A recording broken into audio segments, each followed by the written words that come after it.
All right, welcome everybody. This is a DraperTV exclusive interview. I'm very excited to say that we have with us an extraordinary guest. Rajshree Patel is a former prosecutor, federal prosecutor, who discovered the ancient wisdom in India by accident. So we're going to have to ask you about that. She opened over 600 meditation centers and has inspired hundreds of thousands of people worldwide to greater happiness and more success. And as a senior teacher with the Art of Living Foundation, one of the most influential teachers in the space of personal and spiritual development. She travels the world offering various programs, including stress management, leadership, diversity management, conflict resolution, communication.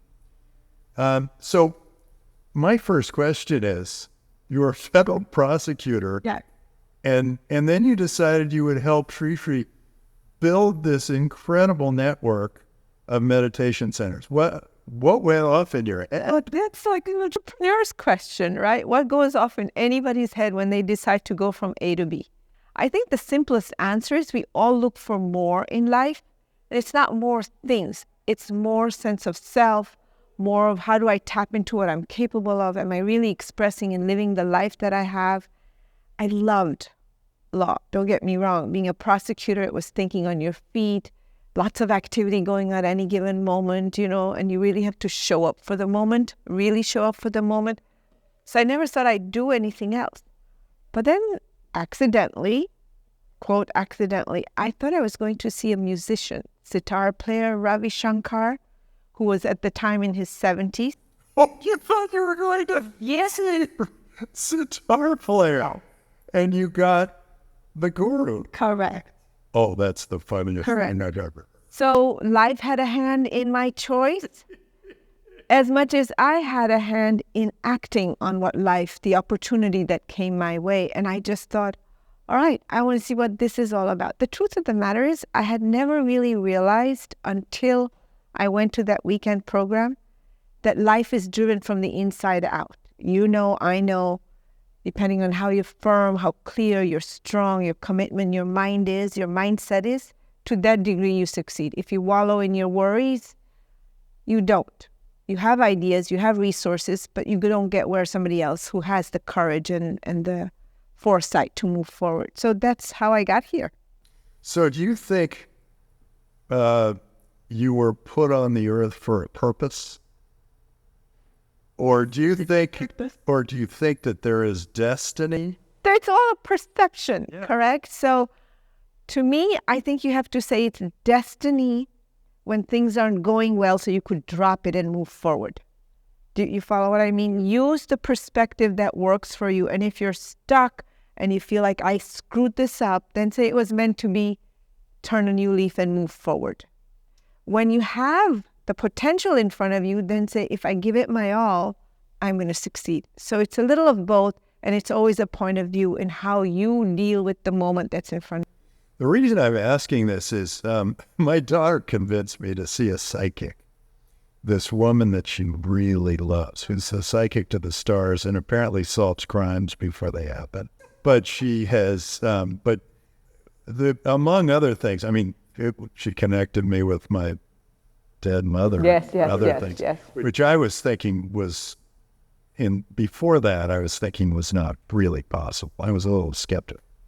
But she said, nothing is destined. Nothing is set in stone. She thinks it's all, it all flows up there. Yeah. And she feels that it flows between this physical life and that spiritual life. If you tell the wrong person it's all set or it's not set, you create headaches. Life is not single level dimension. It's multi-level.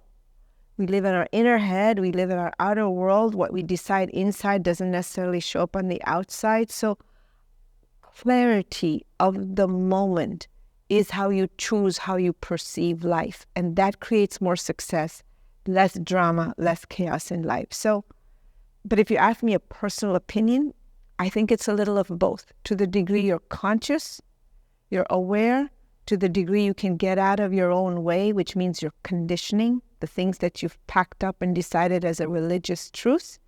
To that degree, you have a choice in how you impact your future. But if you're operating on autopilot, stuff that you picked up, gathered, and are stuck on, then you might as well call it destiny because you're not going to do anything new. A lot of people who are going to watch this are entrepreneurs. What do you have like a driving philosophy that helps you and will help them in building their business and in making them? Yeah, I do. So very tritely, people talk about being in the moment, and it sort of sounds cliche. But the way I perceive it is stare into action. Meaning, if you overthink, overanalyze, and you never act, and you're constantly in this research mode, figuring out mode, you are not going to live anything at any level, personally, professionally, family, or otherwise. So my whole thing is act. Be willing to make the mistakes that are necessary because it's the greatest driving data of learning that you could get. And so what I normally tell people to do is have clarity of thought, do whatever it takes to remain conscious and alert about your own habit patterns, what are your limiting conditioning beliefs, and what would move you forward. And after knowing, act. So you have to kind of stare into it.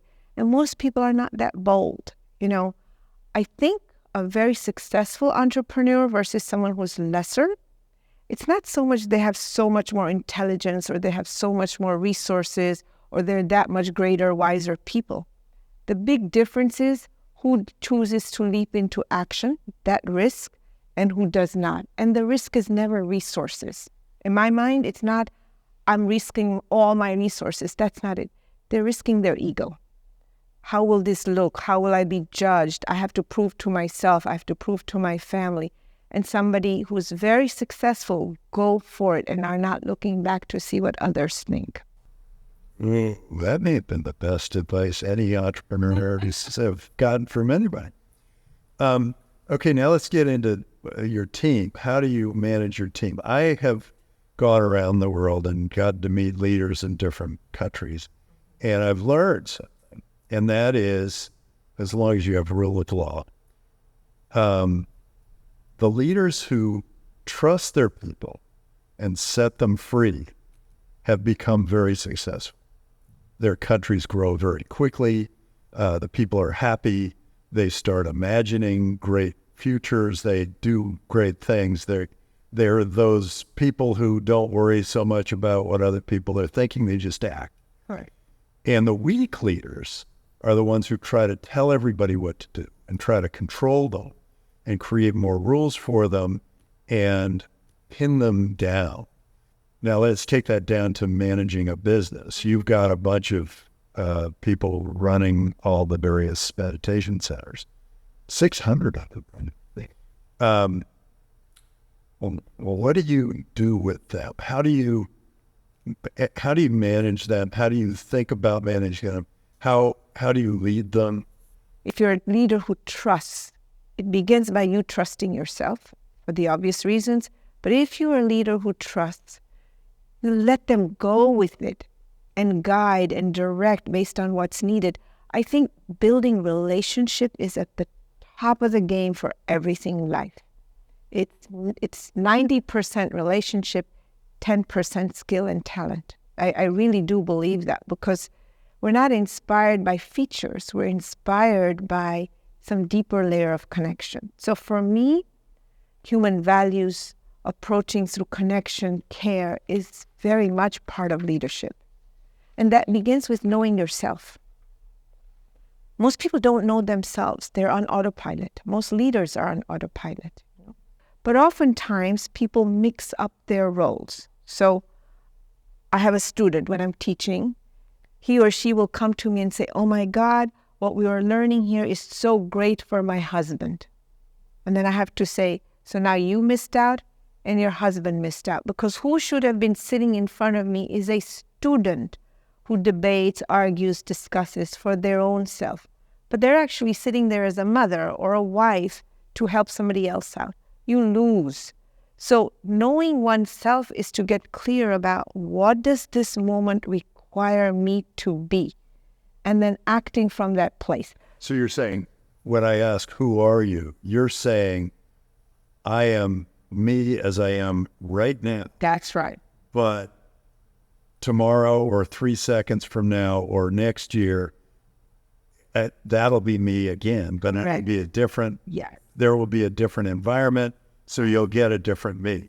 Ever new. Every moment requires you to show up for what that moment wants. If you're pre-decided, I'm this, I believe in this, I don't believe in this, I like this, all you're doing is bringing your past into this moment, which is a brand new opportunity to do something different. And that's really what an entrepreneur is.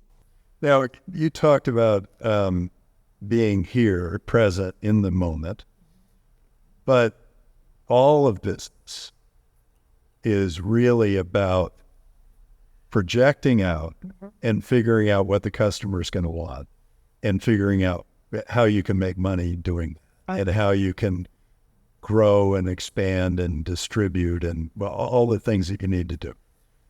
How do you be present in the moment today, but constantly projecting to getting to a better future? So two things, right? In anything, there's a planning stage, the due diligence stage, the research stage, what you're talking about, and then there's the execution part of it. Execution is always in the present moment. Your body, your movement, doing, acting is in the present moment. The staring into action, as I said, the planning stage is always smaller, because once you plan and you start acting, kind of like driving, maybe there's a roadblock in front, you don't pull over and start a whole litany of planning. You, in the moment, plan, strategize, act.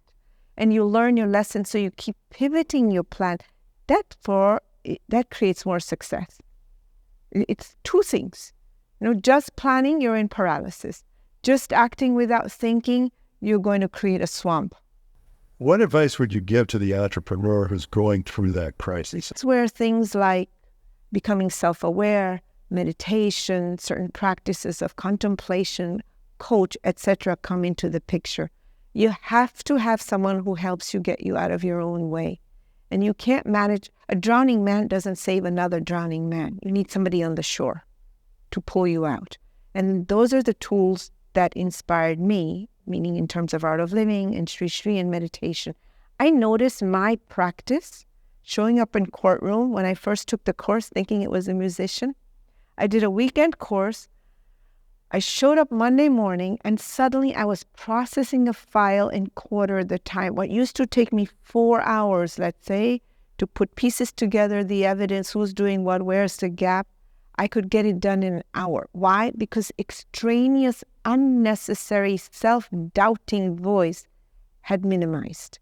That's crisis that has to be managed. Crises are not so much outside. You have to manage your mind. That is where the crisis is. But so you've got a mission now, or you're part of this mission. And a mission drives involvement. How do you look at your mission? And then how do you look at profitability? And how do you bring those two together? There's always this idea, nonprofit, which means they don't want to make money and they give things away and kumbaya, but that's clearly not the case. That's how you end up on the street. Right. If I want to rent this place, they're going to pay. When I started in Art of Living, if you leave aside nonprofit, if you even leave aside these ideas that people have around spirituality and just think of it as a pure business, there was Gurudev, Sri Ravi Shankar, there was myself, and maybe a handful of other people, couple of countries. Today, it's in 100 and whatever many countries, 180, 150 countries around the world. There were 2 of us as teachers. Just in the United States, I think we have about 2,000 teachers. And how many endless cities and countries have we gone to, right? And that transformation is possible because you genuinely, sincerely show up for the people that are in front of you. And the mission is just that. How do you keep growing? How do you measure profitability? And it's been proven 1,000 different ways. The more human-centric an interaction is, the more that person will go the distance. The more you will find there's an impact on profit. Of course, there's pure transaction, but it doesn't grow. Those ideas and those businesses become obsolete. Today, look, it's not a novel idea, but everybody's focused in on customer care as a strategic approach to making more money. And some others come at it because that's genuinely what's speaking to them. And today's generation will give up on profit if they can make a social impact, connect with people, and have a sense of self-fulfillment. And you cannot connect with people if you can't connect with yourself. If you don't know what's going on, you're operating from bias, unconscious behavior and assumptions and ideas, you're going to put that out to other people. And it's all a vibe. Either I like you or I don't like you. We all have had this experience. You go into a store, I don't know, a Nordstrom or an Apple, doesn't really matter. Everybody's dressed the same. Lots of salespeople. And you walk in and you say to your friend, I don't want to talk to that one. Can we go to that one? Don't we choose the salesperson that we will seek help from. And it's all bias. It's all unconscious. Why do I go to her to say, help me out? And if he approaches me and says, can I help you? No, thanks. No, I'm just looking. There's something that they're putting out that your limbic, emotional, reptilian brain is responding to and saying, hell no. And it's saying yes. And that's individual. What do you think it is that, I've always had a lot of trouble whenever I tried a retail job. I've always had trouble being the one to attract in the people to come to me. They would have gone to you to buy the shirt, not. What is it that you're looking for when you're out there at some retailer and you're saying, here are 3 different people? What is it that's attracting you to one and pushing you away from the other? And for me, it's a sense of a certain kind of light-hearted openness. So then I know there's not an agenda in the back. They're just being friendly. It's not, oh, that's a great suit, I would buy it. I'm walking away, already. We instinctively know when someone is genuine and someone is coming at it with an agenda. We don't always know. People are much smarter sometimes than our own instinct, but that's why we're saying meditate, sharpen your instincts, sharpen your clarity. But for me, it's a sense of openness, vibrancy, lightheartedness, It's even in their walk. It's quite subconscious, but it's how they walk, how they stand, how their face looks, how available they feel to me. And I think this is true for all of us. There is a certain common, inherent trust criteria that we all move towards. Maybe we're not conscious of it. So you got me thinking about drinking and drugs and whatever, and how they change that perspective in some. What would you recommend to people who are, if I have had situations where I was about to invest in the person, and then they invited me to a party, and I saw them at the party, they were the host, and they were smashed. Okay. And I looked and I said, okay, we're not touching this. As an entrepreneur, would you recommend people just stay as clean as possible? Or are there reasons that people should blow it out once in a while? Whatever. I know entrepreneurs go through a lot of stress. Maybe you solve yours with meditation. Other people might solve it in some other way. What would you recommend? So, for me, clearly, to be honest, I haven't really blown myself out through drugs or alcohol or something like that. But I have been able to. I don't drink or take ever. So yeah, it's okay. So we're not dads. Yeah, I've never also, but I do think that you're correct. There's a lot of stress on people, entrepreneurs or otherwise, and you do need a means to do that. I don't think drugs and alcohol is the best way to do it. I just don't think that that's going to serve you in the long run, maybe in the moment, but it does long damage than good. Like what you just said, I went, I saw them smash and I said, okay, we're not doing this. We're walking away. So let's get into meditation. What is it? Do you meditate every day? Every day. How many times? Twice. Twice a day. And when you meditate, how do you do it?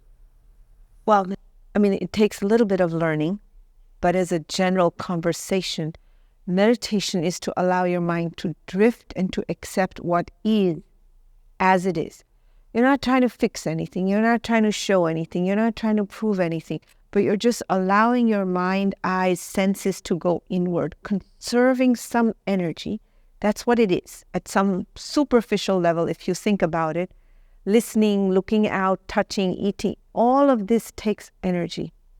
And it's always going out. So you need to conserve energy. Like for a big game or a big event or a deal, you're really conserving your power, right? And so twice a day, it's the ability to close your eyes, regroup, recenter, recharge your system so that you come out more energetic, more dynamic, and more clear in your action. It's that simple. It's like brushing your teeth. You do it because it's hygiene. And our mind is more negative, needs more cleaning than our teeth do. And when you do it, you lead groups in meditation, right? Yeah. It's interesting. I had an opportunity to walk around blind for a day. Mm-hmm. It was one of 3 essays that I could write. One was, what was it like walking around blind for a day? So in 24 hours, I had... Did you have somebody healthy? Nope. I used a curtain rod to move around. I knew the campus well. Yeah. So this was at Stanford. I knew where my classes were. And so I walked there were 1 or 2 times where I had to ask somebody, hey, help me out. And one of my friends once just said, oh my God, Tim, what happened to you? As I'm kind of walking blindly. No, it's fine. But here's something that happened to me. When I took I took the blindfold off. First of all, everything was a little less beautiful than I thought it was. But then I went out playing football and talked about sport, American football. And I had this weird instinct that I knew exactly where the quarterback was going to throw the ball before he threw it. And I intercepted 6 passes. I guess it was a form of meditation. 100%. Your eyes closed for 24 hours. 100%. And all of a sudden, I kind of knew everything that was going on the field without even... I can't tell you how much I appreciate this example. The reason is it makes the point very obvious. Your eyes closed for 24 hours. What happens is your internal awareness is heightened. Correct? Yeah. Because you're alert. Am I going to bang into something? Not. You're moving. You're really zeroed into the moment. Your internal awareness is expanded. Playing football or any other game or of life, the more aware you are, more tuned in you are, the more you can anticipate where something's going. If you think about any professional player, you can just see how did they know that was going to happen? It's because they're just present, heightened awareness, and it's our senses which are continuously outside. Our attention, our focus, our blame, our regret, everything is he, she, it, outside. The moment you pull in, what happens is you start to take in greater space in attention. And so then you know where that person's going to be, what's going to happen next. It's not magic, it's just awareness, alertness, being present. Really interesting. So maybe I should be meditating before any athletic event. I think it's just good to meditate with do it every day, twice. That's right. This is a good thing, and I'll have to just keep working it. Yeah. Thank you. This was really fun. God bless. I think it'll be wonderful. I think entrepreneurs, you learn from her. Thanks so much. My pleasure. Bye-bye.